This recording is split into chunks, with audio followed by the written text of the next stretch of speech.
The underestimated human, Dr. Zara Chen, sat quietly in the corner of the Galactic Research Station Nexus 7's main conference hall, her small frame barely noticeable among the towering alien dignitaries.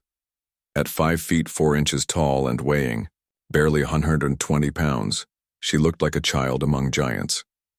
The Galactic Council meeting was in full swing, and once again, humanity was the subject of ridicule. Commander Vexitar, a 7-foot-tall reptilian with scales that shifted color based on his mood, slammed his massive clawed hand on the crystalline table. The sound echoed through the chamber like thunder. The humans want to join the Apex Species Alliance? His scales turned a deep purple, indicating amusement mixed with disbelief. Have they looked at themselves lately? The conference hall erupted, in what passed for laughter among the various alien species.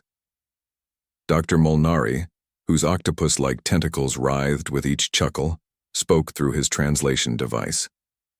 Commander Vexitar speaks truth.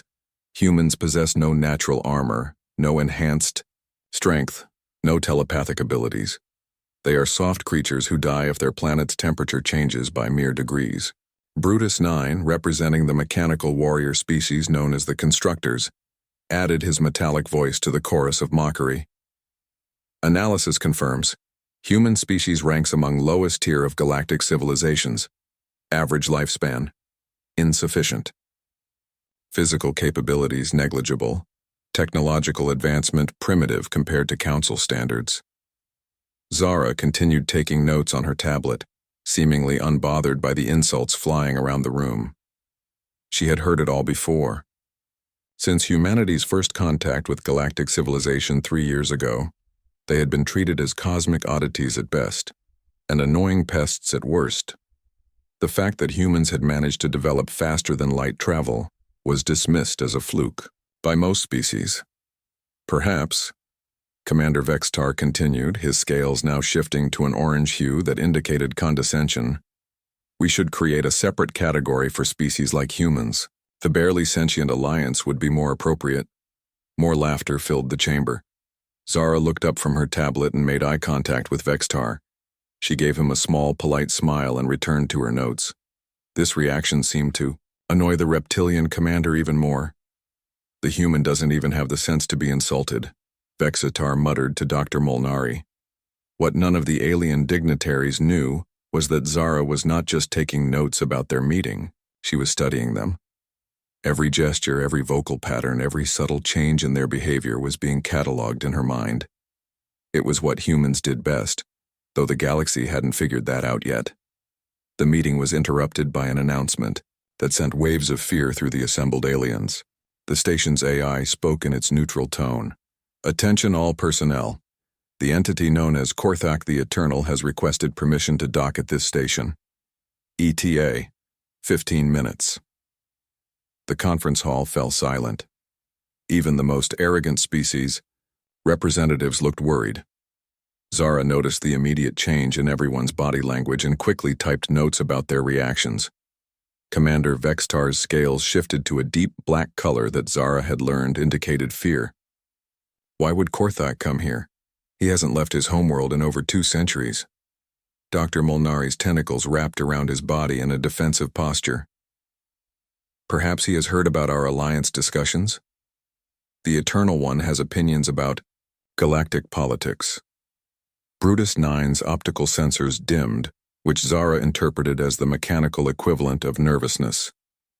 Korthak the Eternal, threat level maximum. Recommend immediate evacuation protocols. We cannot leave, Vexitar said, though his voice shook slightly. It would be seen as an insult. We must welcome him properly. Zara raised her hand slightly. The gesture was so small that most aliens missed it, but Commander Vexitar noticed. What does the human want? He asked with irritation. I was wondering, Zara said in her quiet voice, who exactly is Korthak the Eternal? I'm not familiar with him. The aliens stared at her in disbelief. Dr. Molnari's tentacles turned pale. You don't know about Korthak? How is that possible? Humans are new to galactic society, Zara replied calmly. We're still learning about everyone. Brutus Nine's mechanical voice carried a tone of incredulity. Korthak the Eternal. Age estimated at 12,000 years. Physical strength. Capable of crushing starships with bare hands. Mental abilities. Telepathic range covers entire star systems. Combat record. Undefeated in over 8 millennia. Current status. Most feared entity in known galaxy. He's not just powerful, Commander Vexistar added, his scales now cycling through multiple colors of anxiety. He's ancient beyond measure and has knowledge that predates most of our civilizations. Some say he was present when the first galactic empires rose and fell. Zara nodded thoughtfully and made more notes. That's fascinating. What does he usually do when he visits other species? He doesn't visit, Dr. Molnari replied. Others go to him if they're brave enough. The fact that he's coming here suggests something unprecedented is happening. 15 minutes later, the station shuddered as something enormous docked with the main bay. Through the observation windows, the aliens could see a ship unlike anything in their databases. It appeared to be grown rather than built, with organic curves that seemed to pulse with their own life. The vessel was easily 10 times larger than any ship the station usually accommodated. The docking bay doors opened, and Korthak, the Eternal, stepped onto Nexus 7. Even through the security monitors, his presence was overwhelming. He stood 12 feet tall, with a humanoid shape that seemed to be carved from living crystal. His skin shifted between transparent and opaque, revealing complex energy patterns flowing beneath. His eyes were orbs of pure white light that seemed to see everything simultaneously. But what struck Zara most was how he moved. Despite his enormous size and obvious power, every gesture was controlled and precise. There was an intelligence in his movements that suggested he was constantly analyzing everything around him. The alien dignitaries scrambled to prepare a proper welcome. Commander Vextar's scales had settled on a deep green that indicated extreme nervousness mixed with respect. "We must show our strength," he whispered to the others. "Korthak respects power above all else." Dr. Molnari began expanding his body to its maximum size, his tentacles spreading wide in what his species considered an impressive display. Brutus 9 activated all of his weapon systems, creating an intimidating array of energy weapons and defensive shields. Zara watched all of this preparation with interest.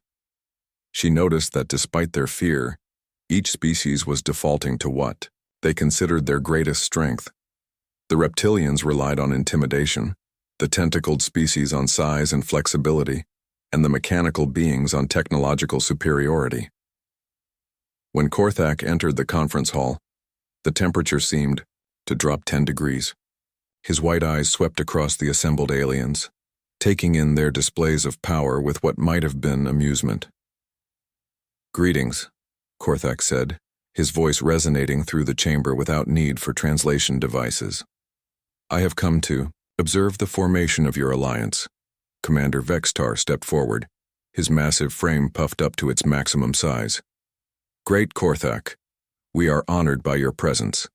As you can see, the Apex Species Alliance brings together the most powerful civilizations in this sector of the galaxy." Korthak's glowing eyes studied each species representative. When his gaze passed over the various displays of strength, he showed no particular interest. But when his eyes found Zara, sitting quietly in her corner, he paused. "And this one?" Korthak asked, his attention focused entirely on the small human. The aliens exchanged glances. Dr. Molnari's tentacles writhed with embarrassment. "That is merely a human observer, Great One. They are not part of the Alliance discussions." "Indeed." Korthak moved closer to Zara, his crystal form reflecting the chamber's lights in fascinating patterns. "What is your name, small being?" Zara looked up at the towering entity without fear, though she was certainly aware of the danger he represented. "Dr. Zara Chen, xenobiologist. I'm here to learn about galactic species and their behaviors." "You study us," Korthak observed. It wasn't a question. "Yes," Zara replied honestly. "Every species has unique adaptations and social structures. It's fascinating how different evolutionary paths lead to different solutions for survival." The other aliens held their breath. Speaking so casually to Korthak the Eternal was either brave or suicidal. Korthak knelt down to bring himself closer to Zara's eye level, though he still towered over her. "And what have you learned about my species, Dr. Chen?" Zara considered the question carefully. "From what I've observed in the last few minutes, your species values precision and efficiency. Your movements are calculated, suggesting high intelligence combined with perfect physical control. You don't waste energy on unnecessary displays of power because your confidence comes from knowledge rather than insecurity."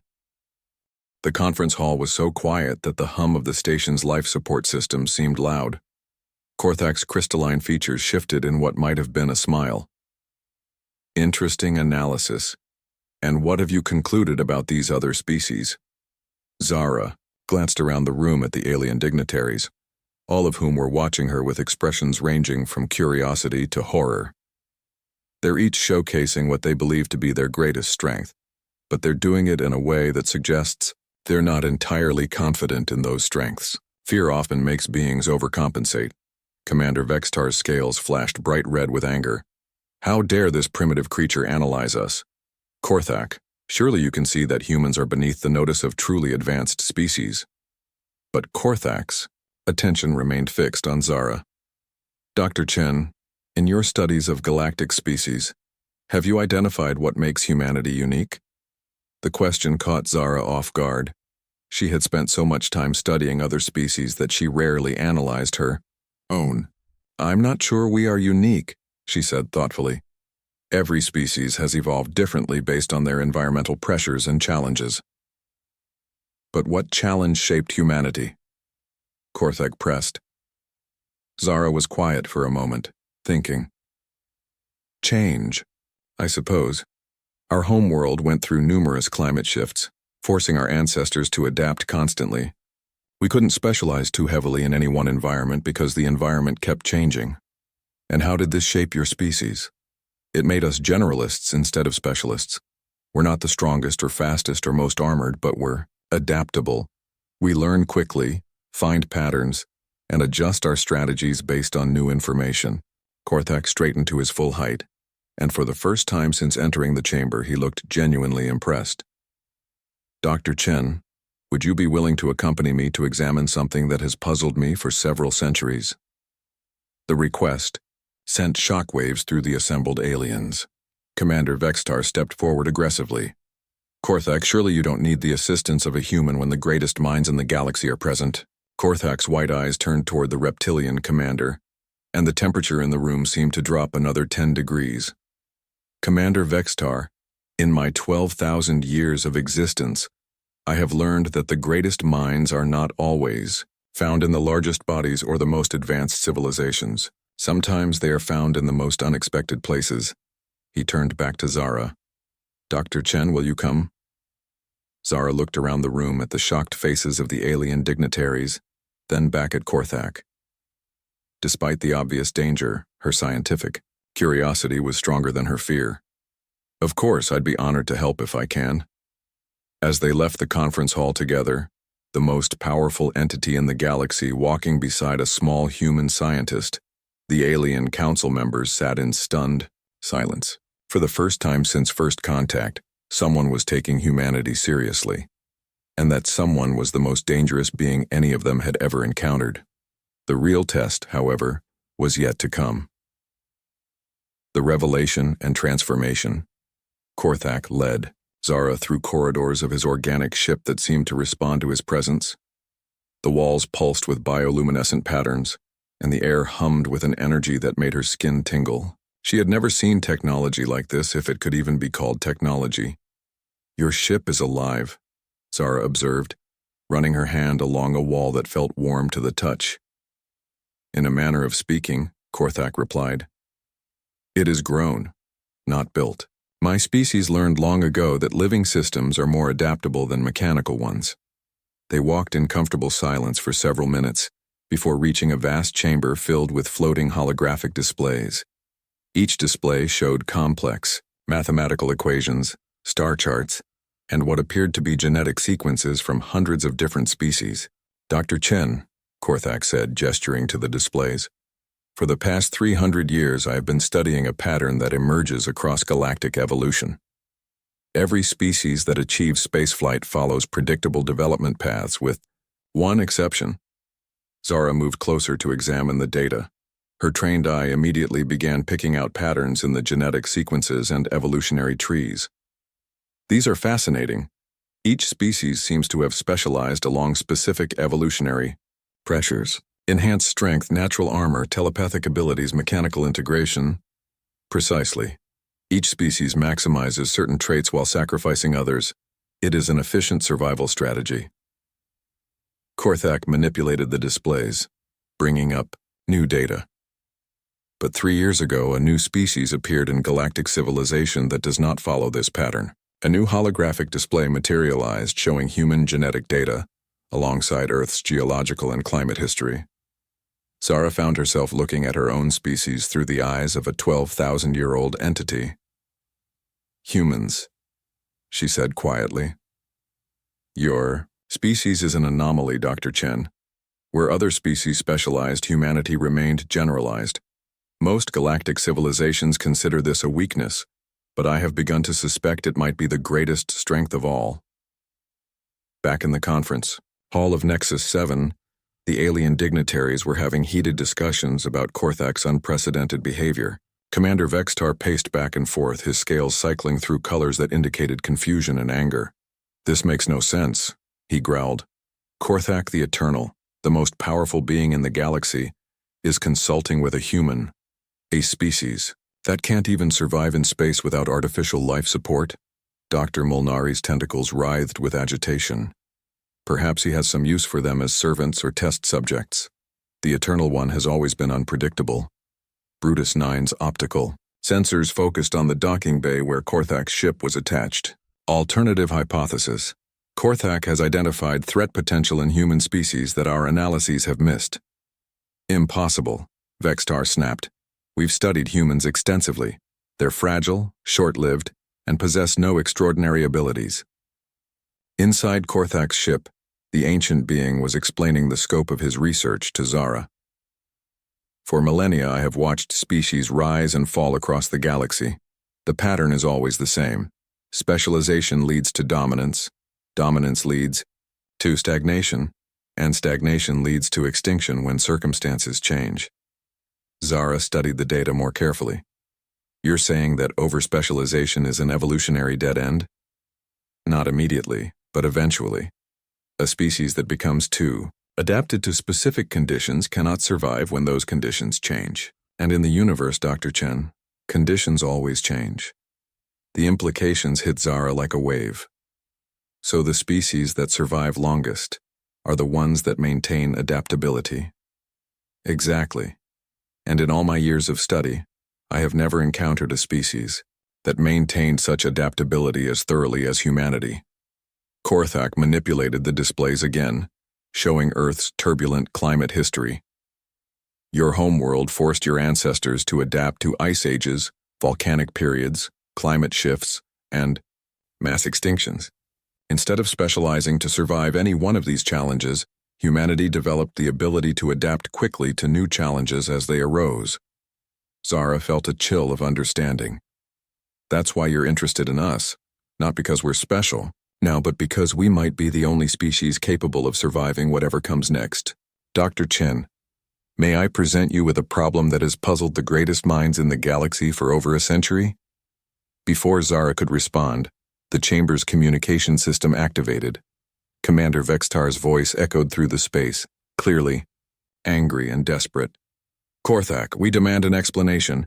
Why are you wasting time with this primitive human when the true powers of the galaxy await your attention?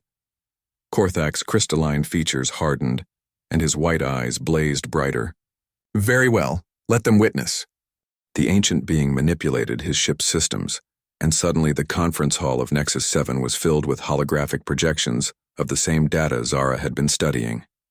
The alien dignitaries found themselves surrounded by floating displays of genetic sequences, evolutionary trees, and mathematical equations.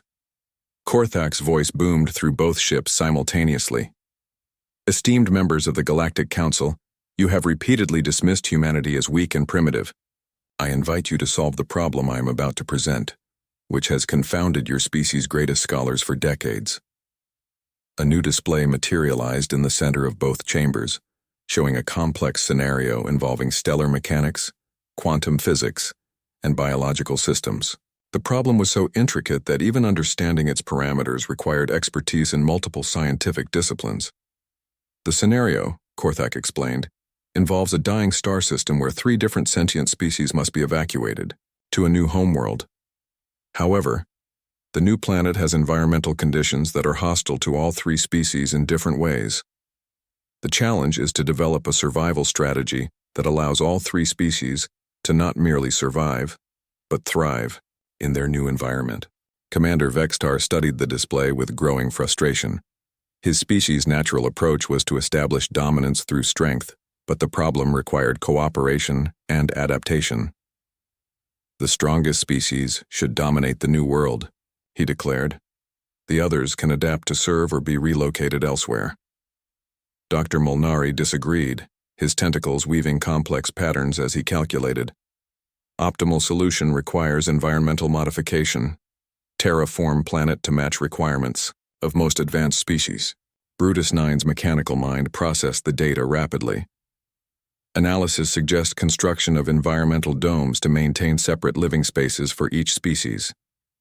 Korthak listened to each proposed solution without comment. Then he turned to Zara. Dr. Chen, what is your assessment? Zara had been studying the problem from a completely different angle. The solutions proposed by the council members all focus on maintaining the current characteristics of each species.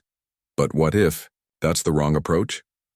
She moved closer to the holographic display, her hands gesturing as she explained her thinking. Look at the environmental challenges of the new planet. High radiation levels, extreme temperature variations, and atmospheric composition that's toxic to all 3 species. Instead of fighting these conditions, what if we worked with them? The alien dignitaries watched in disbelief as the small human began manipulating the holographic data with growing confidence. Each species has traits that could be beneficial if combined properly. The radiation resistance of Species A could be enhanced through controlled genetic exchange with Species B's thermal regulation capabilities. Species C's unique atmospheric processing could be shared with the others through symbiotic relationships. Zara's voice grew more excited as she developed her solution.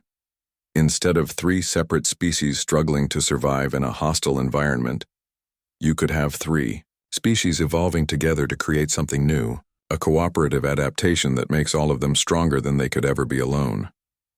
The chamber fell silent. Even Korthak seemed surprised by the elegance of the solution. Commander Vextar's scales flushed deep red with anger. That's not survival, that's